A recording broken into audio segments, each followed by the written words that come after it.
പ്രവർത്തനം നടന്നുകൊണ്ടിരിക്കുന്ന അല്ലെങ്കിൽ ഇത് കണ്ടുകൊണ്ടിരിക്കുന്ന ടാപ്പിങ്ങുകാർ, അതുപോലെ നമ്മുടെ പ്രിയപ്പെട്ട കർഷകർ, ഇങ്ങനെയുള്ള ആൾക്കാർക്ക് മുഴുവൻ ഇതിൻ്റെ വിശദാംശങ്ങൾ ഇതുവരെ മനസ്സിലായിട്ടുണ്ട്.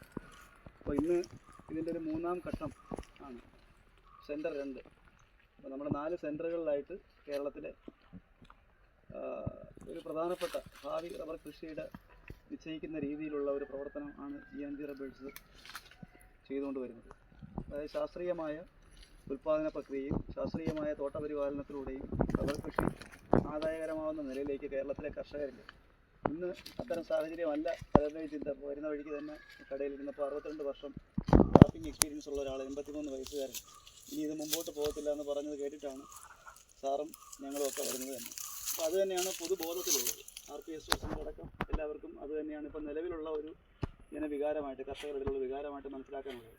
അപ്പോൾ അതല്ല ഈ കൃഷിയുടെ പ്രാധാന്യം, ഈ ഉൽപ്പന്നത്തിൻ്റെ പ്രാധാന്യം, ഇതിൻ്റെ ആഗോള വിപണി ആവശ്യകത, അത് എത്രത്തോളം ദുർലഭമാണ് നമ്മൾ ചിന്തിക്കുമ്പോൾ. 19 രാജ്യങ്ങളാണെങ്കിൽ പോലും കേരളം പോലൊരു സ്ഥലത്താണ് അതിൻ്റെ ഏറ്റവും കൂടുതൽ ഉൽപ്പാദനശേഷിയുള്ളത്. ആ സ്ഥലത്തെ കർഷകരായ നമ്മൾ ഇന്ന് പുലർത്തുന്ന നിസ്സംഗത, ഈ കൃഷി എത്ര കണ്ട് മുമ്പോട്ട് പോകുമെന്നുള്ളൊരു ആശങ്ക എല്ലാവരുടെയും മനസ്സിൽ നിലനിൽക്കുന്നുണ്ട്, പ്രത്യേകിച്ച് റബ്ബർ ബോർഡിൻ്റെയും അതിൻ്റെ സംവിധാനങ്ങളുടെയും RPSൻ്റെയൊക്കെ മുന്നിൽ.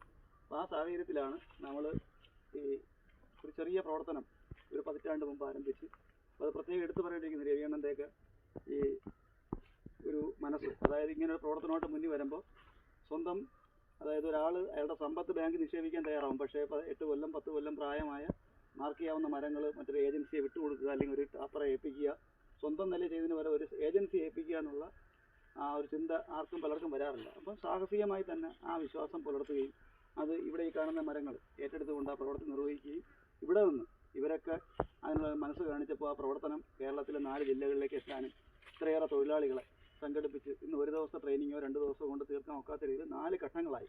അപ്പോൾ അത്രയേറെ തോട്ടങ്ങളായി നമുക്ക് 4 ജില്ലകളിൽ. ആ തോട്ടങ്ങളിൽ 4 മേഖലകളായിട്ട് തിരിച്ച് ഇത്തരത്തിലുള്ള ട്രെയിനിങ് പ്രോഗ്രാം സംഘടിപ്പിച്ച് വരുന്ന കാര്യം നിങ്ങളെല്ലാവരും അറിയിച്ചിട്ടുണ്ട്. അപ്പോൾ അങ്ങനെയുള്ള 2 ഘട്ടങ്ങൾ പിന്നിട്ട് ഒരു 6 ദിവസം നീണ്ട പരിശീലന പരിപാടിയുടെ 3-ാം ഘട്ടമായിട്ടുള്ള ഇന്ന് നമ്മുടെ ഈ പ്രദേശം എന്ന് പറയുമ്പോൾ ഇവിടെ കേന്ദ്രീകരിച്ചുകൊണ്ട്, കാരണം ഈ പ്രദേശത്തിന് പ്രാധാന്യമുണ്ട്. നമ്മൾ ആദ്യം D2 സംവിധാനത്തിൽ തുടങ്ങിയ ഒരു തോട്ടമാണ്, പിന്നീട് ഇവിടുന്ന് D3-ലും പിന്നെ D7-ലും CUT പാനൽസിൻ്റെ ടാപ്പിങ്ങിനും അടക്കം എത്തി നിൽക്കുന്ന ആ ശാസ്ത്രീയ റബ്ബർ ഉൽപ്പാദന പ്രവർത്തനം എത്തി നിൽക്കുമ്പോഴാണ് റബ്ബർ ബോർഡിൻ്റെയും കേരള റബ്ബർ ലിമിറ്റഡിൻ്റെയും, ഇത് നിങ്ങളെ പരിചയപ്പെടുത്തുകയാണ് ഡോക്ടർ രാജീവൻ സാർ. നമുക്കറിയാം ഷീല തോമസ് IAS, അപ്പോൾ കേരളം കണ്ട ഏറ്റവും പ്രഗത്ഭയായ IAS ഓഫീസർ, നമ്മുടെ ചീഫ് സെക്രട്ടറി ആയിരുന്നു, റബ്ബർ ബോർഡിൻ്റെ 2 തവണ ചെയർമാനായിരുന്നു. ഇന്ന് സംസ്ഥാന സർക്കാർ 10 വർഷം മുമ്പ് ചിന്തിച്ചു കേരളത്തിൻ്റെ റബ്ബർ മേഖലയിൽ ഒരു വലിയ ചുവടുവയ്പ്പായിട്ട് കേരള റബ്ബർ ലിമിറ്റഡ് കഴിഞ്ഞ ദിവസം പത്രത്തിലും ന്യൂസിലൊക്കെ നമ്മൾ കണ്ടതാണ്. റബ്ബർ അധിഷ്ഠിത വ്യവസായങ്ങൾക്കുള്ളൊരു കേന്ദ്രമായിട്ട് കോട്ടയത്ത് വെല്ലൂരിൽ അത് തുറന്ന് പ്രവർത്തിക്കുന്ന സംവിധാനത്തിലേക്ക് എത്തിച്ചത് പ്രഗത്ഭയായ ആ റിട്ടയേർഡ് IAS ഓഫീസറുടെ കഴിവാണ്.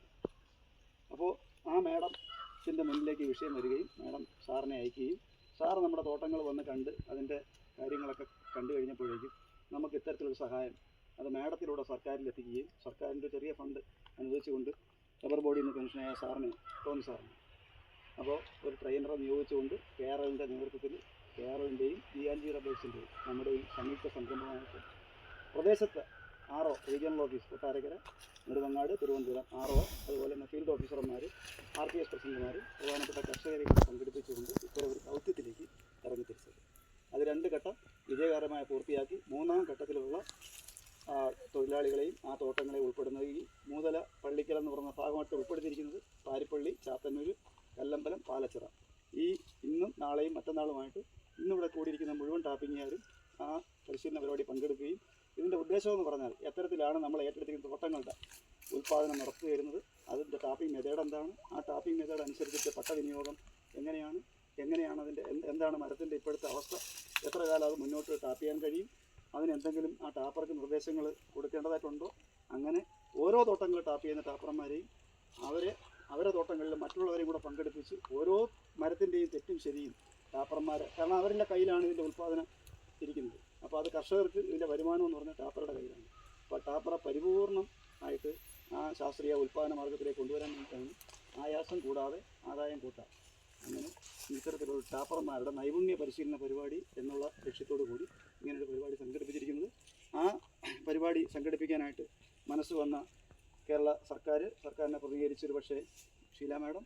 അപ്പോൾ അതിലെ ആദ്യഘട്ടം മുതൽ നമ്മളോടൊപ്പം എത്തിച്ചേർന്ന ഡോക്ടർ രാജീവൻ സാർ, അതുപോലെ തന്നെ നമ്മുടെ ട്രെയിനർ ടോമി സാറ്, അവർ റിട്ടയർമെൻറ്റ് ആയവരാണ്. എന്നാൽ പോലും ഈ കൃഷി മുന്നോട്ട് പോകണമെന്നുള്ള അദമ്യമായ ആഗ്രഹം നമ്മളെ പോലെ വെച്ച് പുലർത്തുകയും നമുക്ക് വേണ്ടിയിട്ട് ഇത്തരം ഒരു പരിപാടിയുടെ ഭാഗമായിട്ട് വരാനും അതിൽ സഹകരിച്ച KRLനും എല്ലാവിധ ഭാവങ്ങളും നേരുന്നു. ഒപ്പം ഈ പരിപാടി നമ്മൾ ഇന്നത്തെ പരിപാടിയിൽ പങ്കെടുത്ത് കൂടുതൽ കാര്യങ്ങൾ സാറ് സംസാരിക്കും. അങ്ങനെ എത്തിച്ചേർന്നിട്ടുള്ള സാറന്മാർക്കും അതുപോലെ ഇവിടെ ഈ നമ്മുടെ തൊഴിലാളികൾക്കും ഇവിടുത്തെ പ്രത്യേകിച്ച് RPS പ്രസിഡന്റ് രവിയണ്ണൻ മറക്കാനാകാത്ത കർഷകനാണ്.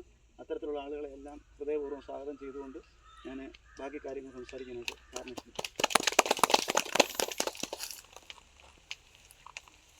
പ്രിയപ്പെട്ട സുഹൃത്തുക്കളെ, നിന്നുള്ള സാറ്, RPS പ്രസിഡന്റ്, മറ്റ് പ്രമുഖരായ കർഷക സുഹൃത്തുക്കളെ, റബ്ബർ ടാപ്പിംഗ് മേഖലയിൽ നൈപുണ്യം നേടി തൊഴിലിൽ നിലകൊള്ളുന്ന സുഹൃത്തുക്കളെ, ഇപ്പോൾ ഗോപകുമാർ ഇതിൻ്റെ ഒരു ഉദ്ദേശ്യശുദ്ധി ഒന്ന് സൂചിപ്പിച്ചു. എന്തിനാണ് നമ്മൾ ഇതുപോലുള്ള പരിപാടികളുമായിട്ട് ഇവിടെ എത്തിച്ചേരുന്നത് എന്നുള്ളത്. നമുക്കറിയാം, ഇപ്പോൾ റബ്ബർ കൃഷിയുടെ ഇപ്പോഴത്തെ ഒരു സ്റ്റാറ്റസ് പല ആൾക്കാരിലും ഇതേക്കുറിച്ച് ഒരുപാട് ആശങ്കകൾ മനസ്സിൽ ഉടലെടുക്കുകയും അത് വളരെ പെട്ടെന്ന് വ്യാപിച്ച് അതിൻ്റെ ഒരു വല്ലാത്ത ഒരു അസന്നിഗ്ധാവസ്ഥയിലേക്ക് എത്തിച്ചേർന്നിരിക്കുന്ന ഒരവസ്ഥ. ഇത് ഇന്നിപ്പോൾ രാവിലെ അദ്ദേഹം പറഞ്ഞതുപോലെ കടയിലിരുന്നപ്പോൾ ഒരു പരിണതപ്രജ്ഞനായിട്ടുള്ള ഒരു ടാപ്പിംഗ് വിദഗ്ധൻ തന്നെയാണ് ഇതേക്കുറിച്ചിട്ടുള്ള ഒരു കമൻറ്റ് പറഞ്ഞത്. സത്യമാണ്. അദ്ദേഹത്തിൻ്റെ കാഴ്ചപ്പാടിൽ തോന്നിയ കാഴ്ചപ്പാട് തെറ്റൊന്നും പറയാൻ നമുക്കില്ല. ഈ ഒരു സ്ഥിതി തുടർന്നാൽ എങ്ങനെ ഇത് മുമ്പോട്ട് പോകും എന്നൊരു വലിയൊരു ചോദ്യചിഹ്നം നമ്മുടെ മുമ്പിൽ നിൽക്കുമ്പോഴാണ് എന്തെങ്കിലുമൊക്കെ നമുക്ക് ചെയ്തേ മതിയാവൂ എന്നുള്ള ഒരു തീരുമാനത്തിലേക്ക് എത്തുന്നത്. ഞാൻ റബ്ബർ ബോർഡിൽ ജോലി ചെയ്തിരുന്ന ആളാണ്. 35 കൊല്ലത്തോളം റബ്ബർ ബോർഡിൽ എക്സ്റ്റൻഷൻ വിഭാഗത്തിൽ ഫീൽഡിൽ തന്നെയായിരുന്നു. അത് അവസാനം ഹെഡ് ഓഫീസിൽ ഒരു ഇതിൽ നിന്ന് പൊസിഷനിലെത്തി. അവിടെ നിന്ന് റിട്ടയർ ചെയ്തു. 2019 റിട്ടയർ ചെയ്തിട്ട് ഒക്കെയാണ് മറ്റ് പല മേഖലകളിലൊക്കെ വർക്ക് ചെയ്ത ശേഷം വീണ്ടും ഈ റബ്ബർ മേഖലയുമായിട്ട് ബന്ധപ്പെട്ട അവസരമുണ്ടായത് ഷീലാ മാഡത്തിൻ്റെ നേതൃത്വത്തിൽ ഇപ്പോൾ കേരള റബ്ബർ ലിമിറ്റഡ് എന്ന് പറയുന്ന ഒരു പ്രസ്ഥാനം ആരംഭിച്ചിട്ടുണ്ട്. കേരള ഗവൺമെൻറ്റിൻ്റെ പൂർണ്ണമായിട്ടുള്ള ഉടമസ്ഥയുള്ളൊരു കമ്പനിയാണ് ഇപ്പോൾ. ക്രമേണ മറ്റുള്ളവർക്ക് കൂടെ ഷെയർ കൊടുത്തുകൊണ്ട് പാർട്ടിസിപ്പേഷൻ എല്ലാവരുടെയും മരുത്തുന്ന രീതിയിലാണ് വിഭാവനം ചെയ്തിരിക്കുന്നത്. ഇപ്പോൾ അത് ഗവൺമെൻറ് ഓഫ് കേരളയുടെ ഒരു കമ്പനിയായിട്ടാണ് മുമ്പോട്ട് പോകുമ്പോഴത്തേക്കും ഷെയർ കൊടുക്കും. RPSകളോ നമ്മളെപ്പോലുള്ള ആൾക്കാർ ആരെങ്കിലുമൊക്കെ മുമ്പോട്ട് വരികയാണെങ്കിൽ റബ്ബർ അധിഷ്ഠിത വ്യവസായങ്ങൾ തുടങ്ങാനും അതനുബന്ധ കാര്യങ്ങളിലേക്കൊക്കെ ഇടപെടാൻ പറ്റുന്ന ആൾക്കാർ ഇതിനേക്ക് മുമ്പോട്ട് വരുന്നവരെ കൂടെ ചേർത്ത് പിടിച്ചുകൊണ്ട് വളർത്തിയെടുക്കുവാൻ വേണ്ടി വിഭാവനം ചെയ്തിട്ടുള്ളതാണ് കേരള റബ്ബർ ലിമിറ്റഡ് എന്ന് പറയുന്ന പ്രസ്ഥാനം. അത് ഇപ്പം ഗവർണർ പറഞ്ഞു, കോട്ടയത്തിനടുത്ത് വെള്ളൂർ എന്ന് പറയുന്ന സ്ഥലം, പഴയ ന്യൂസ് പ്രിന്റ് ഫാക്ടറിയൊക്കെ ഉണ്ടായിരുന്ന ആ സ്ഥലം ഇപ്പോൾ കേരള ഗവൺമെൻറ് ഏറ്റെടുത്തിട്ട് അതിലൊരു 200 ഏക്കർ 167 ഏക്കർ കേരളിന് അനുവദിച്ചു കൊടുത്തു. ആ സ്ഥലത്ത് റബ്ബർ അധിഷ്ഠിത വ്യവസായങ്ങൾ കൊണ്ടുവരാൻ വേണ്ടിയുള്ള എല്ലാ സൗകര്യങ്ങളും അവിടെ ഒരുക്കി കൊടുക്കുക എന്നുള്ളതാണ് പ്രധാനപ്പെട്ട ദൗത്യം. അപ്പോൾ അതിൻ്റെ അഡ്മിനിസ്ട്രേറ്റീവ് കോംപ്ലക്സും ആദ്യം ചോദിച്ച കുറച്ച് ആൾക്കാർക്ക് അതിൻ്റെ സ്ഥല അലോട്ട്മെൻറ്റും ഒക്കെയാണ് കഴിഞ്ഞ ദിവസം കഴിഞ്ഞ 25-ാം തീയതി ഒരു ഔപചാരികമായിട്ടുള്ള ഉദ്ഘാടനമൊക്കെ കഴിഞ്ഞിട്ടുണ്ട്. അപ്പോൾ അതിൻ്റെ കാര്യം എന്ന് പറയുന്നത് റബ്ബർ വ്യവസായം പ്രോത്സാഹിപ്പിക്കണമെങ്കിൽ മറ്റെല്ലാ കാര്യങ്ങൾ ചെയ്തു കൊടുത്താലും വ്യവസായത്തിന് അനുപേക്ഷണീയമായിട്ടുള്ള കാര്യമാണ് അസംസ്കൃത വസ്തു എന്ന് പറയുമ്പോൾ നാച്ചുറൽ റബ്ബർ.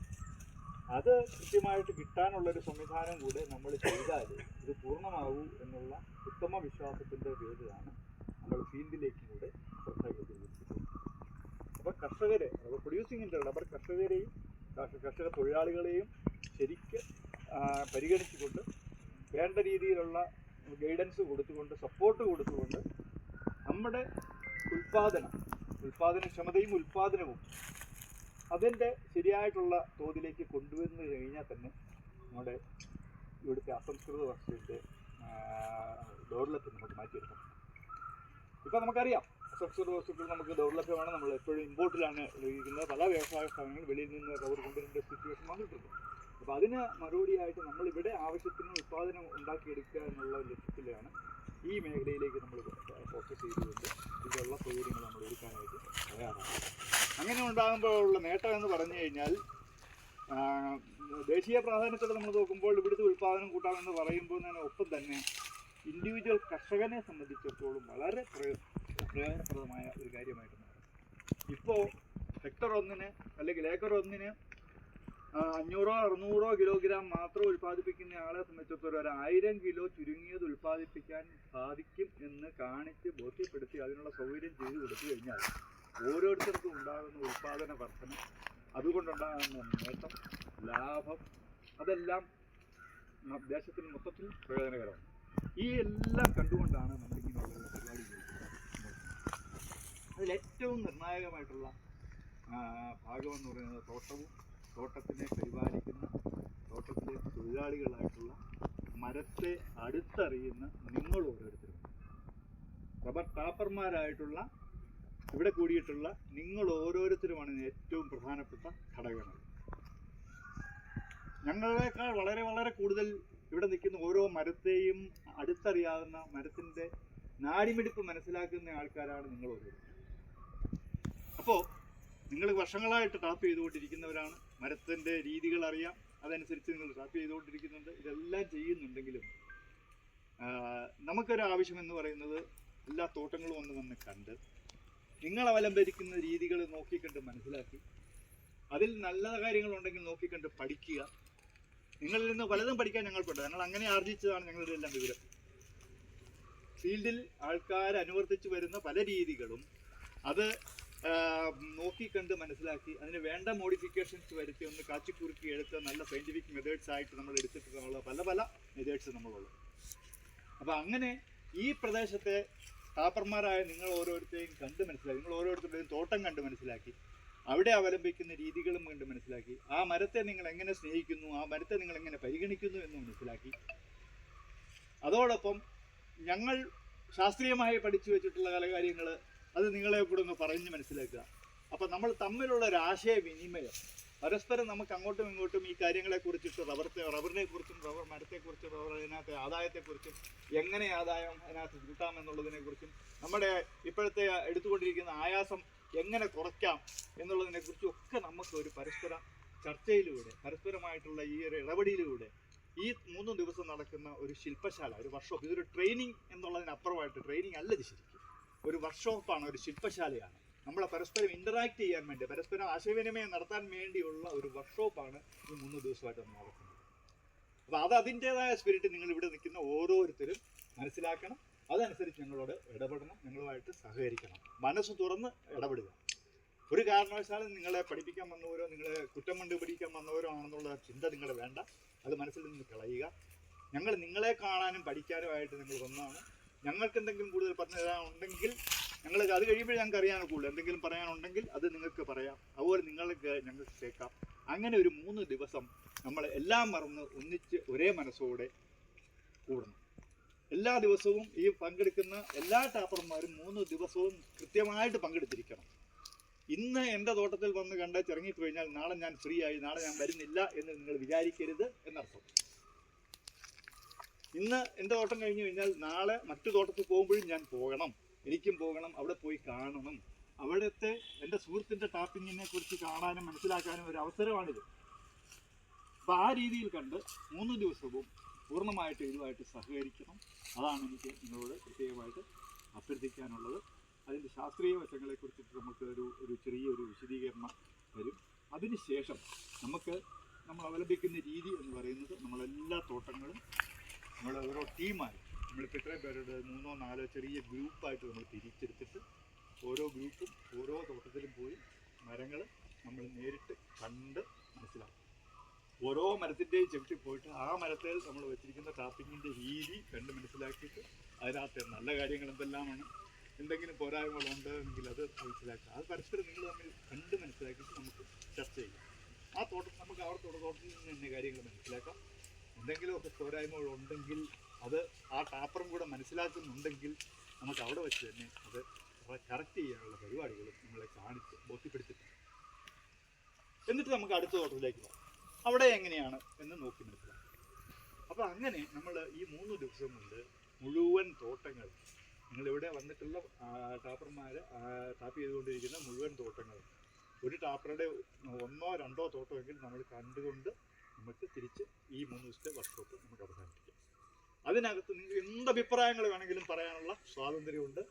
മനസ്സിലാക്കുന്നില്ല. ഹിന്ദി മലയാളം അറിയാൻ വയ്യാത്ത കുറച്ച് ആൾക്കാർ ഇവിടെ ഉണ്ട്. മനസ്സിലാക്കുന്നുണ്ട്. മലയാളം കേട്ടാൽ മനസ്സിലാവോ?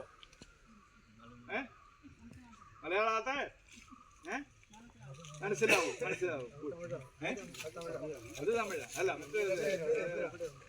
കുഴപ്പമില്ല. हिंदी में ट्रेनिंग करेगा ना?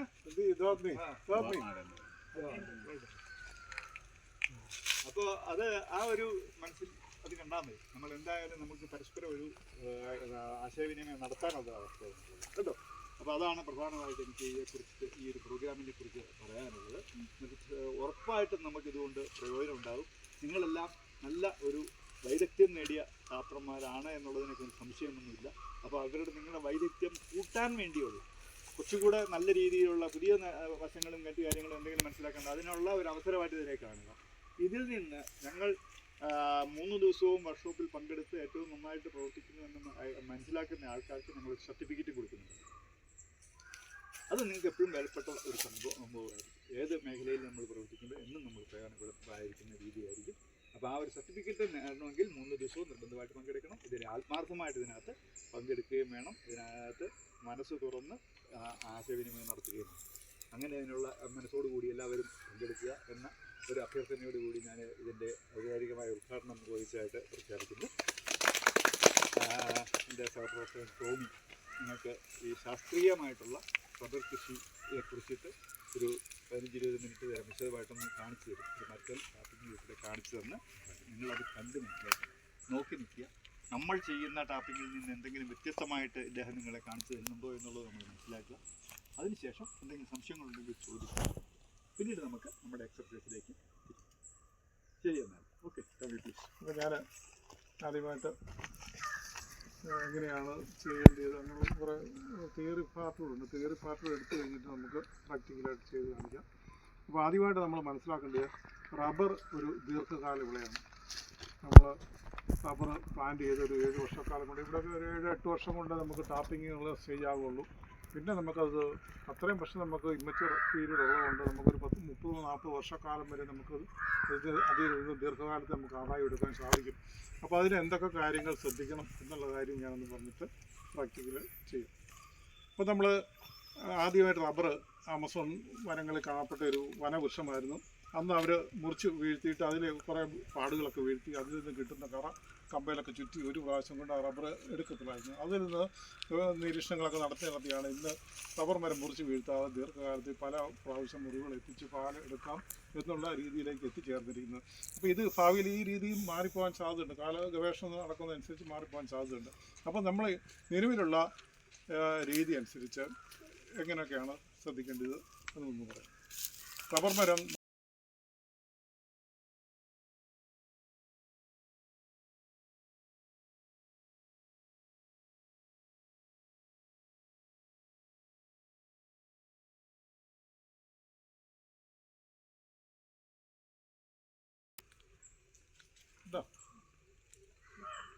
റബ്ബർ മരത്തിൻ്റെ പ്രത്യേകത എന്ന് പറഞ്ഞാൽ റബ്ബർ മരം ഒരിക്കൽ ടാപ്പിംഗ് ആരംഭിച്ചു കഴിഞ്ഞാൽ അതിൽ നിന്ന് അതിൻ്റെ വളർച്ചയുടെ തോത് വളരെ കുറഞ്ഞു പോകും. സാധാരണ ടാപ്പ് ചെയ്യാത്ത സമയത്ത് ഒരു വർഷത്തിൽ ഒരു 2 ഇഞ്ച് വളരുമെങ്കിൽ ടാപ്പിംഗ് ആരംഭിച്ച് കഴിഞ്ഞാൽ ഒരു 1/2 ഇഞ്ചിക്കുള്ളിൽ വണ്ണം വെക്കത്തില്ല. അപ്പോൾ നമുക്ക് വണ്ണം കുറഞ്ഞ മരങ്ങളിൽ ടാപ്പിംഗ് ആരംഭിച്ചാൽ പിന്നീട് വണ്ണം വെക്കുന്ന തോത് കുറഞ്ഞു പോകുന്നതുകൊണ്ട് മരം വണ്ണം വെച്ച് കിട്ടത്തില്ല. അതോടൊപ്പം തന്നെ നമുക്ക് ടാപ്പിംഗ് ആദായകരമായിരിക്കത്തില്ല. ചെറിയ പട്ടയാകുമ്പം നമുക്ക് കിട്ടുന്ന പാലിന് അളവ് കുറവായിരിക്കും. പിന്നെ കുറ്റമറ്റ രീതിയിൽ കായം വീഴാത്ത രീതിയിൽ ടാപ്പ് ചെയ്യാൻ ബുദ്ധിമുട്ടായിരിക്കും. 2-3 കാരണങ്ങളാണ് മിനിമം നമ്മൾ 125 സെൻറ്റിമീറ്റർ ഉയരത്തിൽ 50 സെൻറ്റിമീറ്റർ ചുറ്റുകൊണ്ട് എത്തിയ ശേഷം ടാപ്പിംഗ് ആരംഭിക്കാവൂ എന്ന് പറയുന്നത്. ഇനി നമ്മൾ റബ്ബർ മരം മാർക്ക് ചെയ്യുമ്പോൾ നമ്മൾ ശ്രദ്ധിക്കേണ്ട ചില കാര്യങ്ങൾ, നമ്മളെങ്ങനെയാണ് ലൈൻ ഇട്ടിരിക്കുന്നത്. നമുക്ക് സമാന്തര ലൈൻ ഇതുപോലെ സമാന്തരമായിട്ട് ഒരേ ലെവലിലാണെങ്കിൽ നമുക്ക് വെട്ടിയാൽ ഇത് കുറുകയായിട്ടിരിക്കുന്നത്, ഇങ്ങനെയല്ല സമാന്തരമായിട്ട് വെട്ടിയാൽ ലൈനിന് സമാന്തരമായിട്ട് ഇടുകയാണ് നമുക്ക് ടാപ്പ് ചെയ്യാനും കുറച്ചരിക്കാനും സൂപ്പർവൈസ് ചെയ്യാനും കുറച്ചുകൂടി എളുപ്പമാണ്. ഇനി വലിയ ചെരുവുള്ള സ്ഥലങ്ങളിലാണ് 100-ഒക്കെ പ്ലാന്റ് ചെയ്തെങ്കിൽ കുറവ് ബെൻഡിങ് ടെൻഡൻസി ഉണ്ട്, ഇച്ചിരി വളഞ്ഞു നിൽക്കും. അങ്ങനെയുള്ള സാഹചര്യത്തിൽ ഇതുപോലെ കുറുകയിടാം. അല്ലാത്ത സാഹചര്യങ്ങൾ നമ്മൾ ലൈനിന് സമാന്തരമായിട്ടാണ്. സമാന്തരം എന്ന് പറഞ്ഞു കഴിഞ്ഞാൽ പകുതി ഇങ്ങനെ വരും, ഇത് തീർന്നു കഴിഞ്ഞാൽ ഇങ്ങനെ വരും. ഇതാണ് സമാന്തരം എന്ന് ഉദ്ദേശിച്ചത്. അങ്ങനെ വേണം. ഇനി മാർക്ക് ചെയ്യാനും നമ്മൾ ബഡ് യൂണിയൻ അവിടുന്ന് 125 സെൻറ്റിമീറ്റർ ഉയരത്തിൽ ഒരു അടയാളം കൊടുത്തിട്ട് നമ്മൾ മുൻകാനം വണ്ണം എത്തിയെന്ന് ഉറപ്പ് വരുത്തി നമ്മളൊരു മുൻകാന സ്കെയിൽ ഉപയോഗിച്ച് വരയ്ക്കുന്നു. നമ്മുടെ സ്കെയിൽ എന്ത് ചെയ്യും? വണ്ണം എത്ര 50 സെൻറ്റിമീറ്റർ മിനിമം, 125 സെൻറ്റിമീറ്റർ ഉയരത്തിൽ 20 ഇഞ്ച്, 50 ഇഞ്ച് ഉയരത്തിൽ 20 ഇഞ്ച്, രണ്ട് സെൻറ്റ് 20 ഇഞ്ച് 50 സെൻറ്റിമീറ്റർ. അപ്പോൾ നമ്മുടെ നാട്ടിൻ പ്രദേശങ്ങളിൽ ഇവിടെ കർഷകർ 18 ഇഞ്ച് എന്നുള്ളൊരു പരമ്പരാഗത രീതിയുണ്ട്. അപ്പോൾ ഞങ്ങൾ ഈ സ്കെയിലിൽ 125 സെൻറ്റിമീറ്റർ ഉയരം അടയാളപ്പെടുത്തിയിരുന്നു. അപ്പോൾ അന്നൊക്കെ ഓരോ മരത്തിന് ബഡ് യൂണിയൻ ലെവലിൽ നിന്നും അത് പിന്നെ ഫീൽഡിൽ കാണിച്ചു തരാം. അവിടെ നമ്മൾ ഒരു കുറുകെ ഒരു വര കൊടുക്കുന്നു. വണ്ണം ഉണ്ടെന്ന് ഉറപ്പ് 20 ഇഞ്ച് ഉണ്ടെന്ന് ഉറപ്പ് വരുത്തി നമ്മൾ ഒരു നേർരേഖ വരയ്ക്കുന്നു. ഈ നേർരേഖ വരയ്ക്കുന്നത് എല്ലായ്പ്പോഴും 90 ഡിഗ്രി ആംഗിൾ, അല്ലെങ്കിൽ ഏറ്റവും നേരെ ആയിരിക്കും. അടുത്തോട്ട് ചെരിയരുത്, വലത്തോട്ട് ചെരിയരുത്. നമ്മൾ വരയ്ക്കുമ്പം വെട്ടിയാലിന് ചെരുവ് സ്ലോപ്പ് മാറിപ്പോകും. അതുകൊണ്ട് നേർരേഖ ആയിരിക്കണം. ഇത് ബഡ് യൂണിയൻ അവിടെ വരെ താഴെ വരെ വരച്ചിട്ടുണ്ട്. അത് കഴിഞ്ഞിട്ട് നമ്മൾ റബ്ബർ മരത്തിന് ചുറ്റുവണ്ണം പകുതി അടയാളപ്പെടുത്തി, സാധാരണ നമ്മൾ നിലവിലുള്ള ടാപ്പിംഗ് രീതിയിൽ ചുറ്റുവണ്ണത്തിൻ്റെ പകുതിയാണ്. പിൻകാനയ്ക്കുള്ള ഒരു അടയാളം നമ്മൾ താഴോട്ട് കൊടുത്തിട്ട് അവിടെ നമ്മൾ സ്കെയിൽ ഉപയോഗിച്ചിട്ട് താഴെ ബഡ് യൂണിയൻ വരെയും ഈ വര വരച്ചിട്ടുണ്ട്. പിന്നെ മരം എന്തെങ്കിലും തിരിഞ്ഞ് ടെസ്റ്റിങ്ങോ എന്തെങ്കിലും തിരിവൊക്കെ ഉണ്ടെങ്കിൽ നമ്മൾ താഴെ വരെയും മുകളിൽ മാത്രം അടയാളം കൊടുത്താൽ പോരാ, താഴെ ബഡ് യൂണിൻ്റെ അവിടെ നിന്ന് ഒരു അടി പൊക്കത്തിൽ പുറകിലത്തെ വണ്ണം ഒന്നുകൂടെ കണ്ടുപിടിച്ച് ഈ രണ്ട് ഡോട്ടുകൾ തമ്മിൽ ചേർന്ന് കിട്ടത്തക്ക വിധത്തിലാണ് വരയ്ക്കേണ്ടത്. എല്ലാ സാഹചര്യത്തിലും ചുറ്റുവണ്ടത്തിൻ്റെ പകുതി ആയിരിക്കണം എല്ലാ ഭാഗത്തും പട്ടയുടെ അളവ് വരേണ്ടത്. അപ്പോൾ ഇതാണ് ആദ്യം ശ്രദ്ധിക്കേണ്ട കാര്യം. നമ്മൾ അറിഞ്ഞിരിക്കേണ്ട ഒരു കാര്യം എന്ന് പറഞ്ഞാൽ, നമ്മൾ ഒരു മരം മാർക്കിങ്ങിൽ ഒരു തെറ്റ് പറ്റിക്കഴിഞ്ഞാൽ ആ റബ്ബറിൻ്റെ ആയുസ്, അതായത് ടാപ്പിംഗ് കാലം മൊത്തം തെറ്റ് സംഭവിച്ചിരിക്കും. അതിന് മാറ്റം വരുത്താൻ പറ്റത്തില്ല. നമ്മൾ കഴിഞ്ഞ ദിവസം പോയപ്പോൾ ചില തോട്ടത്തിൽ ഒരു പട്ടയ്ക്ക് നീളം കുറഞ്ഞു പോയി. അപ്പം മറുസൈഡ് വരുമ്പോഴത്തേക്കിനും നീളം കൂടിപ്പോകും. ഒരു മരം ടാപ്പ് ചെയ്യുമ്പോൾ മരത്തിനുണ്ടാകുന്ന കാഠിന്യം തീരുമാനിക്കുന്നത് ആ പട്ടയുടെ നീളം, എത്ര നീളത്തിലുള്ള പട്ടയാണ് ടാപ്പ് ചെയ്യുന്നത്, എത്ര ദിവസത്തിൽ ഒരിക്കൽ, ഇൻറ്റൻസിറ്റി ഓഫ് ദി ടാപ്പിംഗ് എന്ന് പറയും. പട്ടയുടെ നീളവും ഇടവേളയാണ് ഒരു മരത്തിനുണ്ടാകുന്ന കാഠിന്യം തീരുമാനിക്കുന്നത്. അപ്പോൾ നമുക്ക് 100% കാഠിന്യം നമ്മൾ അനുമാനം കണ്ടെത്തിയിരിക്കുന്നത് ഒരു മരത്തിന് ചുറ്റുവണ്ണത്തിന് പകുതി നമ്മൾ പകുതി ചുറ്റുവണ്ണത്തിൽ 3 ദിവസം ഒരിക്കൽ ടാപ്പ് ചെയ്യുകയാണെങ്കിൽ അതിനുണ്ടാകുന്ന ആ കാഠിന്യം 67% ഏകദേശം കണ്ടിട്ട്. അപ്പം പട്ടയുടെ നീളത്തിൽ വ്യത്യാസം വന്നാൽ അത് മാറ്റം വരും. ഇടവേള കൂടി പ്രകാരം കുറഞ്ഞു പോയാലും വ്യത്യാസം വരും. അപ്പം ഇടവേള കൃത്യമായി അതിനെക്കുറിച്ച് പറയാം. ഇനി നമ്മൾ ടെംപ്ലേറ്റിൻ്റെ നമ്മൾ റബ്ബർ മരത്തിന് സ്ലോപ്പ് കൊടുക്കുക എന്ന് പറഞ്ഞാൽ, ടാപ്പ് ചെയ്യുമ്പോൾ പാല് ചിരട്ടയിൽ എത്തിച്ചേരാൻ വേണ്ട മിനിമം ചെരുവാണ് നമ്മൾ കൊടുക്കുന്നത്. അതിന് നമ്മൾ മനസ്സിലാക്കിയിരിക്കുന്നത് ബഡ് മരങ്ങൾക്ക് 30 ഡിഗ്രി ചെരുവ് എന്നാണ്. 30 ഡിഗ്രി, അതായത് നമ്മൾ ഒരു 90 ഡിഗ്രി നേരെ വന്നു കഴിഞ്ഞാൽ ഒരു റിംഗ് എന്ന് പറഞ്ഞാൽ 360 ഡിഗ്രി, സ്ട്രെയിറ്റ് ആണെങ്കിൽ ഇത് 90 ഡിഗ്രി. ഇതിൽ നിന്നൊരു 30 ഡിഗ്രി വെട്ടിക്കളയുന്നതാണ്. നമുക്ക് ഇത് വെച്ച് കഴിഞ്ഞാൽ വരച്ച് കഴിഞ്ഞാൽ നമുക്ക് 30 ഡിഗ്രി, അതായത് മുൻകാനയുടെ ലൈനില്ല 120 അവിടെ നിന്ന് പുറകോട്ട് എത്തിച്ച് ചേർത്ത് പിടിക്കുക. അപ്പോൾ ഇതിൽ ഈ പിടിക്കുന്ന സമയത്ത് നമ്മൾ 90 ഡിഗ്രി ആംഗിളിൽ സ്ട്രെയിറ്റ് പിടിച്ചാൽ മാത്രമേ നമുക്ക് 30 ഡിഗ്രി കിട്ടുള്ളൂ. ഇങ്ങോട്ട് എത്ര ഡിഗ്രി ചെരിയുന്നു അതനുസരിച്ച് കുറയും, അങ്ങോട്ട് പോയി കഴിഞ്ഞാൽ കൂടിപ്പോകും. അപ്പോൾ അതും പ്രത്യേകം ശ്രദ്ധിക്കുക. സ്ട്രെയിറ്റ് ആയിരിക്കണം വര, പിടിക്കുന്നത് അതിന് കറക്റ്റ് ആയിരിക്കണം. അപ്പോൾ ടെംപ്ലേറ്റിൻ്റെ ആദ്യം നമ്മൾ വരയ്ക്കുമ്പോൾ താഴേക്കുള്ള പട്ട വരയ്ക്കുമ്പോൾ നമ്മൾ ഏറ്റവും മുകളിലത്തെ വര വരയ്ക്കുന്നു. പിന്നീട് താഴേക്കുള്ള വരകൾ വരച്ചെടുക്കും. എന്തിനാണ് താഴെയുള്ള വര വരയ്ക്കുന്നത്? എന്തിനാ? ആരെങ്കിലും പറയോ? ഒരു വര വെട്ടിയാൽ മാത്രം പോരെ? താഴെ നമ്മൾ എന്തിനാണ് വരയ്ക്കുന്നത്? നമ്മൾ സ്പീഡ് ടാപ്പ് ചെയ്ത് പോകുമ്പോൾ അതിന് തെറ്റ് പറ്റിയിട്ടോന്ന് അറിയാൻ വേണ്ടി ഈ താഴെ വരയ്ക്കുന്ന വരകൾക്ക് നമ്മൾ മാർഗ്ഗരേഖകൾ എന്നാണ്, അല്ലെങ്കിൽ ഗൈഡ് ലൈൻസ് എന്ന് പറയുന്നു. അപ്പോൾ ടാപ്പ് ചെയ്യുമ്പോൾ ഈ പുറകിൽ ഭാഗത്തും മുൻഭാഗത്തും ആ സ്ലോപ്പ് ഒരുപോലെ ഒരേ അകലമായിരിക്കണം. ആ വരയും ടാപ്പിംഗ് ചാനലും തമ്മിൽ കറക്റ്റ് ഒരേ അകലത്തിലാണെങ്കിൽ ടെംപ്ലേറ്റിൻ്റെ ആ ടാപ്പിങ്ങിൻ്റെ സ്ലോപ്പ് കറക്റ്റായിട്ട് നിലനിർത്തുന്നുണ്ടെന്ന് നമുക്ക് പെട്ടെന്ന് മനസ്സിലാക്കാൻ പറ്റും. അപ്പം സ്ലോപ്പ് കൂടിപ്പോകത്തില്ല, കുറഞ്ഞു പോകത്തില്ല. നമ്മൾ സ്ലോപ്പ് കൂടിപ്പോയി കഴിഞ്ഞാൽ പാല് മുന്നിൽ എത്തുകയൊക്കെ ചെയ്യും. പക്ഷെങ്കിൽ നമുക്ക് ആകുപോലെ ഒരു വർഷക്കാലം ടാപ്പ് ചെയ്യാൻ പറ്റാതെ മുൻവശം തറനിരപ്പിൽ എത്തുകയും ചെയ്യും. പിൻകാല ഭാഗത്ത് ത്രികോണാകൃതി കുറേ പട്ട വേസ്റ്റ് ആകാൻ സാധ്യതയുണ്ട്. അതുകൊണ്ട് സ്ലോപ്പ് കൃത്യമായിട്ട് നിലനിർത്തണം. ഇനി നമ്മൾ മനസ്സിലാക്കിയിരിക്കുന്നത് ബാക്കി പ്രാക്ടിക്കലായിട്ട് ചെയ്യുമ്പോൾ നമുക്ക് കാണിക്കാം. ഇനി നമ്മൾ റബ്ബർ കുറ്റമറ്റ രീതിയിൽ ടാപ്പ് ചെയ്യുമ്പോൾ ടാപ്പിങ്ങിൻ്റെ റബ്ബർ മരത്തിൻ്റെ പട്ടയുടെ ഘടനയെക്കുറിച്ച് നമ്മൾ മനസ്സിലാക്കിയിരിക്കണം. ഏതൊക്കെ പട്ടയുള്ള ആദ്യമായിട്ട് നിങ്ങളല്ല, അല്ലാതെ ആദ്യമായിട്ട് വരുന്നവർക്ക് പറയാമോ? ആദ്യമായിട്ട് ക്ലാസ്സിൽ കൂടുന്നവർക്ക് ആർക്കെങ്കിലും പറയാമോ? അറിയാമെങ്കിൽ പറഞ്ഞോ. അറിയത്തില്ല. അപ്പോൾ നമ്മൾ പറഞ്ഞു ആദ്യം എനിക്ക് 4 ഓർമ്മയില്ല, 3 ഓർമ്മയുണ്ട്. ആ. കടുംപെട്ട, ഋതുപ്പെട്ട, പാൽപ്പെട്ട. ശരി, അതെന്തായിക്കോട്ടെ, കുറച്ച് ഒരു ഭാഗം വിട്ടുപോയിട്ടുണ്ട്. അപ്പോൾ ഞാൻ അതിനെക്കുറിച്ച് വിശദമായിട്ടൊന്ന് പറയാം. നമ്മൾ റബ്ബർ മരം നമ്മൾ നോക്കുമ്പം ഏറ്റവും പുറമേ കാണുന്നത് മൊരി അല്ലെങ്കിൽ ഔട്ടർ ബാർക്ക് എന്ന് പറയും. അത് ജീവനില്ലാത്ത കോശമാണ്, ഡെഡ് സെൽസ്. നമ്മുടെ ശരീരത്തിൽ നഖമില്ലേ, നഖം മുറിച്ചാൽ നമുക്ക് വേദനെടുക്കില്ല, അത് ഡെഡ് സെൽസാണ് എന്ന് പറഞ്ഞാൽ ഏറ്റവും ഔട്ടർ ബാർക്ക് അല്ലെങ്കിൽ മൊരി എന്ന് പറയുന്നത് ആ റബ്ബർ മരത്തിൽ നിന്ന് പുറത്തേക്ക് വരുന്നതാണ്. അപ്പോൾ അതിൽ പാലൊന്നുമില്ല, പാൽക്കൊള്ളൊന്നുമില്ല. അതിൻ്റെ ഉള്ളിലായിട്ട് നമുക്ക് ഇച്ചിരി ചുവപ്പ് കളറുള്ള ഇച്ചിരി കട്ടി കൂടിയ ഭാഗമുണ്ട്, ദിടപ്പെട്ട എന്ന് പറയും, ദിടപ്പെട്ട അല്ലെങ്കിൽ ഇംഗ്ലീഷിൽ ഹാർഡ് ബാർക്ക് എന്ന് പറയും. അവിടെയും സജീവമായ പാൽക്കൊല്ലുകളില്ല. അതിൻ്റെ ആയിട്ടാണ് നമ്മളെ സംബന്ധിച്ച് ഏറ്റവും പ്രധാനപ്പെട്ട ഭാഗം, അതായത് മൃദുപ്പെട്ട, ഏറ്റവും കൂടുതൽ പാൽക്കൊള്ളു കേന്ദ്രീകരിച്ചിരിക്കുന്ന ഭാഗം മൃദുപ്പെട്ട അല്ലെങ്കിൽ സോഫ്റ്റ് ബാർക്ക്. ഇപ്പം മൃദുപ്പെട്ട എന്ന് പറയുമ്പോൾ ഏകദേശം ഒരു 5 മില്ലിമീറ്റർ, മൊത്തത്തിൻ്റെ ഒരു പകുതി ഏറിയായിക്കൊള്ളില്ല മൃദുപ്പെട്ട. അപ്പോൾ നമ്മൾ അവിടെ 1 മില്ലിമീറ്റർ വിട്ടുപോയി കഴിഞ്ഞാൽ മുറിയാതെ വരുന്ന പാൽക്കൊള്ളിൻ്റെ എണ്ണം വളരെ കൂടുതലായിരിക്കും. പിന്നെ അകത്ത് മൃദുപ്പെട്ടയ്ക്കുള്ളിലായിട്ടാണ് റബ്ബറിനെ സംബന്ധിച്ച് ഏറ്റവും പ്രധാനപ്പെട്ട ഭാഗം, അതായത് തണ്ണിപ്പെട്ട അല്ലെങ്കിൽ കാമ്പ്യം എന്ന് പറയും. അപ്പോൾ കാമ്പ്യത്തിൻ്റെ ഉള്ളിലാണ്, ആ തണ്ണിപ്പെട്ടയുടെ ഉള്ളിലാണ് തടി. അപ്പോൾ തണ്ണിപ്പെട്ട എന്ന് പറഞ്ഞു കഴിഞ്ഞാൽ തടിയുമല്ല പട്ടയുമല്ല, പട്ടയ്ക്കും തടിക്കും ഇടയ്ക്കുള്ള റബ്ബറിനെ സംബന്ധിച്ചുള്ള, ചെടികളെ സംബന്ധിച്ചുള്ള ഏറ്റവും പ്രധാനപ്പെട്ട ഭാഗമാണ് തണ്ണിപ്പെട്ട. തണ്ണിപ്പെട്ടയിലെ കോശഭേദനത്തിൻ്റെ ഫലമായിട്ടാണ് ഒരു റബ്ബർ മരം മണ്ണം വെച്ച് വളരുന്നത്. അപ്പോൾ ടാപ്പ് ചെയ്യുമ്പോൾ തണ്ണിപ്പെട്ടയെ കത്തി കൊണ്ടു കഴിഞ്ഞാൽ അകത്ത് ലെവലായിട്ട് പോകേണ്ടിയ തണ്ണിപ്പെട്ട ഭാഗം, പട്ട പുറത്തേക്ക് തള്ളി വരും. നമ്മുടെ ശരീരത്തിൽ മുറിവ് വന്നു കഴിഞ്ഞാൽ ബൾജിങ് വരികയില്ലേ, മറിച്ച് വരികയില്ല എന്ന് പറഞ്ഞ പോലെ തന്നെ തടി അകത്തോട്ട് പോകേണ്ടി തടി പുറത്തോട്ട് തള്ളി വന്ന് ആണ് ചായം വീഴുന്നത്. ഇനി തണ്ണിപ്പെട്ട ചെത്തിപ്പോയി കഴിഞ്ഞാൽ അവിടെ നമുക്ക് വീണ്ടും ടാപ്പ് ചെയ്യാൻ പറ്റാത്ത രീതിയിൽ തടി തെളിഞ്ഞ് നിൽക്കും. പിന്നെ നമുക്ക് ടാപ്പ് ചെയ്യാൻ ബുദ്ധിമുട്ട് വരും. പിന്നെ നമുക്കൊരു മരം ഉണക്കണമെന്നുള്ളത് ഈസിയാണ്. തണ്ണിപ്പെട്ട സഹിതം നമ്മളൊരു ഒരടി അല്ലെങ്കിൽ അരടി ഭാഗത്ത് ചുറ്റും ചെത്തിക്കളഞ്ഞ് കഴിഞ്ഞാൽ മരം ഉണങ്ങിപ്പോകും. കാരണം എന്ന് പറഞ്ഞാൽ തണ്ണിപ്പെട്ട നിർത്തിക്കാനാണെങ്കിൽ അത് സംഭവിക്കത്തില്ല. കാരണം ഏറ്റവും പ്രധാനപ്പെട്ട, ചെടിയെ സംബന്ധിച്ച് ഏറ്റവും പ്രധാനപ്പെട്ട ഭാഗമാണ് തണ്ണിപ്പെട്ട. തണ്ണിപ്പെട്ടയിൽ പാലുണ്ടോ? ആരെങ്കിലും പറഞ്ഞു? ആർക്കും പറഞ്ഞു? തണ്ണിപ്പെട്ടയിൽ ഒരു തുള്ളി പാൽ പോലുമില്ല. തണ്ണിപ്പെട്ടയാണ് വേര് വലിച്ചെടുക്കുന്ന ലവണങ്ങളൊക്കെ ഇലയിൽ എത്തിച്ച് ഇലയിൽ സംശ്ലേഷണം നടന്നാണ്, അതായത് റബ്ബർ പാൽ അവിടെ ഉണ്ടാകുന്നത്, എന്നിട്ട് തിരിച്ച് പട്ടയിലേക്ക് വരുന്നതാണ്. അപ്പോൾ അതുകൊണ്ട് ചെടിയെ സംബന്ധിച്ച് നമ്മൾ ടാപ്പ് ചെയ്യുമ്പോൾ ഓർത്തിരിക്കുക, ചെടിയെ സംബന്ധിച്ച് ഏറ്റവും പ്രധാനപ്പെട്ട ഭാഗം തണ്ണിപ്പെട്ടയാണ്. ടാപ്പ് ചെയ്യുമ്പോൾ കത്തി ഒരു കാരണവശാലും എ പാനൽ ബി പാനലിൽ ഉൽപ്പാദനം കൂടിയ മരങ്ങളിൽ കത്തി കൊള്ളാൻ പാടില്ല. ഇനി ഉൽപ്പാദിച്ചിട്ട് കുറഞ്ഞ മരങ്ങളാണ് ഒരു മുട്ടുസൂയി കായ എന്നൊക്കെ പറയും, ഡിബൂട്ട് അല്ലെങ്കിൽ പൊടിക്കായം വീണ് കഴിഞ്ഞാലും കുഴപ്പമില്ല. 150-130 പോലുള്ള ഹൈ ഈൽഡിങ് ക്ലോൺസിന് എ പാനലിലും ബി പാനലിലും കഴിവുകളും കായം വീഴാൻ പാടില്ല. കായം വീണ് കഴിഞ്ഞാൽ പട്ടമരപ്പിൻ്റെ തോത് കൂടുതലായിട്ട് വരുന്നതായിട്ട് കണ്ടിട്ടുണ്ട്.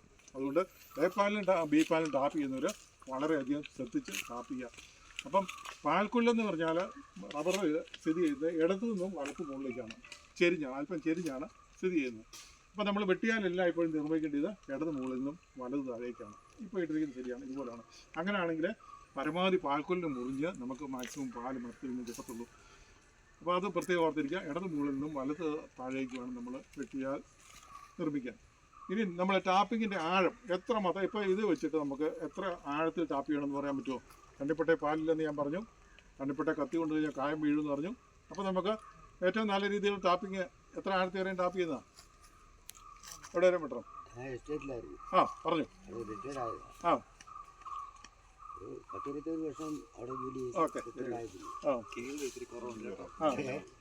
സാറ് പറഞ്ഞ ഇത് ഇപ്പൊ ആ ഒരു തേക്ക് റബ്ബറാന്ന് കൂട്ടുക. കസ്റ്റമർ പറയാം ഇത്ര ഇഞ്ച് കിണറ് ഇതിന്റെ പകുതി കൊടുക്കുക, അതിന് സ്ലോപ്പ് മാർക്ക് പറഞ്ഞു. എല്ലാം ഈ സ്ലോപ്പ് അല്ല, വേറെ ഒന്നും പറയില്ല. ഇത് വന്ന് 1/3 ഒരു ഇത് കമത്തിന്റെ ആയി. അത് നമ്മൾ പറഞ്ഞില്ല, അതിലേക്ക് ആയിട്ടില്ല. അത് പഴയ നമ്മൾ ചോദിച്ചെന്തോ അറിയാമോ സാർ ചോദിച്ചതേ? എത്ര ആഴത്തിൽ എവിടെ വരെ ടാപ്പ് ചെയ്യണം സാറ് തണ്ണിപ്പെട്ട അടുപ്പിച്ചേ പോവാ. അതൊന്ന് കേൾക്കാൻ വേണ്ടിയാണ്. തണ്ണിപ്പെട്ട അടുപ്പിച്ചേ പോവാ. തണ്ണിപ്പെട്ട കൊണ്ട് കഴിഞ്ഞ പാലില്ല. അടുത്ത് നിന്നോ സാർ പറയുന്നത് അതാ ചോദിച്ചത്.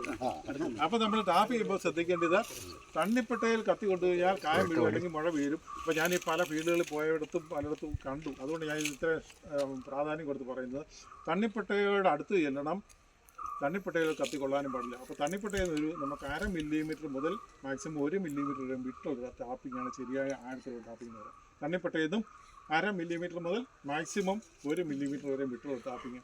അപ്പം അത് കഴിഞ്ഞ് 1 മില്ലിമീറ്റർ വിട്ട് കഴിഞ്ഞാൽ 10-20% പാല് കുറഞ്ഞു പോകും. അതായത് ഉള്ളിലേക്ക് വരുന്നതോറും, തണ്ണിപ്പെട്ടയുടെ അടുത്ത് വരുന്നതോറും പാൽക്കൊള്ളിൻ്റെ എണ്ണം, അതായത് പാൽക്കൊള്ളി എന്ന് പറഞ്ഞു കഴിഞ്ഞാൽ ഒരു വല പോലെ ഒരു നെറ്റ് എന്ന് പറഞ്ഞാൽ ഇങ്ങനെ ചുറ്റും പോയിക്കണം. അങ്ങനെ ഒരു 10-12 നേര വല ഇങ്ങനെ ചുറ്റി വെച്ചിരിക്കുന്ന പോലെയാണ് റബ്ബർ മരത്തിൽ പാൽക്കുഴൽ സ്ഥിതി ചെയ്യുന്നത്. അത് താഴെ നിന്ന് മുകളിലോട്ട് ചേരിഞ്ഞാണ്. അപ്പം നമ്മൾ ഈ പാൽക്കുഴലിൻ്റെ ഒരു നിരക്ക് ഇങ്ങനെ കുറുകെയുള്ള ബന്ധമില്ല, ക്രോസ് കണക്ഷൻ ഇല്ല. അതായത് ഒരു വല ചുറ്റും പോകും, അതേ ചുറ്റും അങ്ങ് പോകുന്നു, എന്നാൽ പുറത്തോട്ടുള്ള അടുത്ത ലൈനുമായിട്ട് ബന്ധമില്ല. അതുകൊണ്ട് നമ്മൾ ടാപ്പ് ചെയ്യുമ്പോൾ നമ്മൾ ആഴം കറക്റ്റ് ക്രമീകരിച്ചാലേ പാല് കിട്ടുന്നതിന് കാരണം തണ്ണിപ്പെട്ടയിൽ ആ പാൽക്കുള്ളിൽ അടുക്കിയിരിക്കുന്നതിൻ്റെ പ്രത്യേകത കൊണ്ടാണ്. ഇങ്ങോട്ട് ക്രോസ് കണക്ഷൻ ഇല്ല. അപ്പോൾ ഇത് സാർ കേൾക്കണം, ക്രോസ് കണക്ഷൻ ഇല്ലാത്തതുകൊണ്ട് അതായത് ഒരു നേരം പാൽക്കുള്ളിൽ വിട്ടുപോയി കഴിഞ്ഞാൽ അതിലെ പാൽക്കുള്ളിൽ ഒട്ടും വെളിയിൽ വരത്തില്ല. ഇനി ക്രോസ് ആയിട്ടുണ്ടായിരുന്നെങ്കിൽ അത് വിട്ടുപോയി കഴിഞ്ഞാൽ പിന്നെ തിരിച്ചു കയറി വന്നേനെ, പക്ഷേ അങ്ങനെ വരത്തില്ല. അതുകൊണ്ടാണ് ഒരു നല്ല ടാപ്പർ കൃത്യമായ ആഴത്തിൽ ടാപ്പ് ചെയ്ത് കഴിഞ്ഞാൽ പാല് കൂടുതൽ ലഭിക്കുന്നതും, അല്ലാതെ ഒതുങ്ങിപ്പോയി കഴിഞ്ഞാൽ പാല് കുറച്ച് ലഭിക്കുന്നതിന് കാരണം ഇതാണ്. അപ്പോൾ ഏറ്റവും കൂടുതൽ പാൽക്കുണ്ട് അടുത്ത് തണ്ണിപ്പെട്ടയുടെ തൊട്ട് പുറമെയുള്ള മൃദുപ്പെട്ടയിലാണ് ഏറ്റവും അടുത്തടുത്ത് ക്രമീകരിച്ചിരിക്കുന്നത്. അതായത് പുറത്തോട്ട് വരുന്നതോറും ഈ പാൽക്കുള്ളിൻ്റെ നിരയുടെ അകലം കൂടിക്കൂടി വരും. അതാണ് ഏറ്റവും മനസ്സിലാക്കിയിരിക്കുന്നത്. അപ്പം ടാപ്പ് ചെയ്യുമ്പോൾ തണ്ണിപ്പെട്ടയിൽ നിന്ന് 1/2 മില്ലിമീറ്റർ വിട്ട് പരമാവധി ആഴത്തിൽ ടാപ്പ് ചെയ്താൽ നമുക്ക് ഓരോ ടാപ്പിങ്ങിലും നമുക്ക് പരമാവധി പാല് ലഭിക്കത്തുള്ളൂ. അപ്പോൾ അതെല്ലാവരും മനസ്സിലാക്കുക. ഇനി ടാപ്പ് ചെയ്യുമ്പോൾ തണ്ണിപ്പെട്ടയിൽ കൊണ്ടുകഴിഞ്ഞാൽ റബ്ബർ മരത്തിൻ്റെ പുതുപ്പെട്ടയിലെ ടാപ്പിങ് നമുക്ക് അസൗകര്യം വരും, അല്ലേ? അപ്പോൾ നമുക്ക് ശരിയായ വർഷം കിട്ടത്തില്ല. അതുകൊണ്ട് എ പാനലിന് ബി പാനലിന് ടാപ്പിങ് കുറ്റമറ്റമായിരിക്കണം, എന്നാൽ പരമാവധി ആഴത്തിൽ തെളിയുകയും ചെയ്യണം. ഇനി ഇതൊരു ശരിക്കും D3 സിസ്റ്റത്തിലാണ്. ഞങ്ങൾ അതിൽ കുറഞ്ഞൊന്നും പറയുന്നില്ല. പണ്ട് കാലത്ത് 1-2 വിട്ടുമായിരുന്നു, ഇപ്പോൾ അത് പറയുന്നില്ല. 3 ദിവസത്തിൽ നമുക്ക് ടാപ്പ് ചെയ്യുകയാണെങ്കിൽ ഒരു സൈഡ് നമുക്ക് ശ്രദ്ധിച്ച് ടാപ്പ് ചെയ്ത് കഴിഞ്ഞാൽ 7 വർഷക്കാലം ഒരു സൈഡ് കിട്ടും. 120 സെൻറ്റിമീറ്റർ പൊക്കത്തിൽ പട്ടയിട്ട് കഴിഞ്ഞാൽ 7 വർഷക്കാലം കിട്ടും. ഏറ്റവും കുറഞ്ഞത് 7 വർഷക്കാലം വരെ കിട്ടും. 7 മറു സൈഡ് അതേ ഉയർത്തിയിട്ട് കഴിഞ്ഞാൽ 7 14 വർഷക്കാലം കിട്ടും. അപ്പോൾ ഈ 14 വർഷത്തെ ടാപ്പിങ് അല്ലെങ്കിൽ ഇവിടുത്തെ സാഹചര്യത്തിൽ 10 അല്ലെ 12 വർഷം അതിക്കുള്ള അടുത്ത് പോലും ഞാൻ കണ്ടിട്ടില്ല. 6 വർഷത്തേക്കുള്ള അടുത്ത് പോലും കണ്ടിട്ടില്ല. ഈ 6 വർഷത്തെ ടാപ്പിങ്ങിൻ്റെ ക്വാളിറ്റിയാണ് പിന്നീടുള്ള റബ്ബർ മരത്തിൻ്റെ ആയുസ് തീരുമാനിക്കപ്പെടുന്നത്. അപ്പോൾ എ പാനൽ ബി പാനൽ നന്നായിട്ട് കുറ്റമറ്റ രീതിയിൽ ടാപ്പ് ചെയ്യുക. പട്ടയുടെ കനം പൊതുവെ എല്ലായിടത്തും ഇവിടെ കൂടുതലുള്ള ഒരു കാര്യമാണ്. ഞാൻ കോട്ടയം ജില്ലയാണ്, അവിടെ ഇത്രയും കൂടുതൽ പട്ട അരിഞ്ഞ് എടുക്കാറില്ല, കുറച്ചുകൂടെയൊക്കെ ശ്രദ്ധിക്കാറുണ്ട്. അപ്പോൾ പട്ടയുടെ കനം 3 ദിവസത്തെ ടാപ്പ് ചെയ്യുമ്പോൾ നമുക്കൊരു 18 സെൻറ്റിമീറ്റർ മാക്സിമം മതി. 18 സെൻറ്റിമീറ്റർ ഒരു വർഷത്തെ ടാപ്പിങ്ങിന് വേണ്ട പട്ട. അതായത് ഒരു ടാപ്പിങ്ങിൽ നമുക്കൊരു 1.25 മില്ലിമീറ്റർ പട്ട മതിയാവും ഒരു ടാപ്പിങ്ങിന്. അപ്പോൾ പരമാവധി നമുക്ക് 3 ദിവസം ടാപ്പിങ് തുടങ്ങിയാൽ നമുക്ക് വർഷത്തിൽ 100 ടാപ്പിങ് കിട്ടുമെന്നാണ് മനസ്സിലാക്കിയിരിക്കുന്നത്. അപ്പോൾ ഒരു 17 സെൻറ്റിമീറ്റർ നമ്മൾ റൗണ്ട് ചെയ്ത് ഓപ്പണൊക്കെ ചെയ്യുമ്പോൾ ഇച്ചിരി കട്ടി കൂടുതൽ വേണ്ടി വരും, അല്ലേ? കെട്ടാകിടന്നൊക്കെ വെട്ടുമ്പോൾ. അപ്പോൾ അത് കൂട്ടിയാൽ 18 സെൻറ്റിമീറ്റർ എന്ന് വെച്ചിരിക്കുന്നത്. അപ്പോൾ 18 സെൻറ്റിമീറ്റർ കൂടുതൽ വെട്ടാൻ പാടില്ല. വെട്ടിക്കഴിഞ്ഞാൽ നമ്മൾ വേസ്റ്റ് ആക്കുകയാണ്. അപ്പോൾ നമുക്ക് 7 വർഷക്കാലം നമുക്ക് ടാപ്പ് ചെയ്യാം.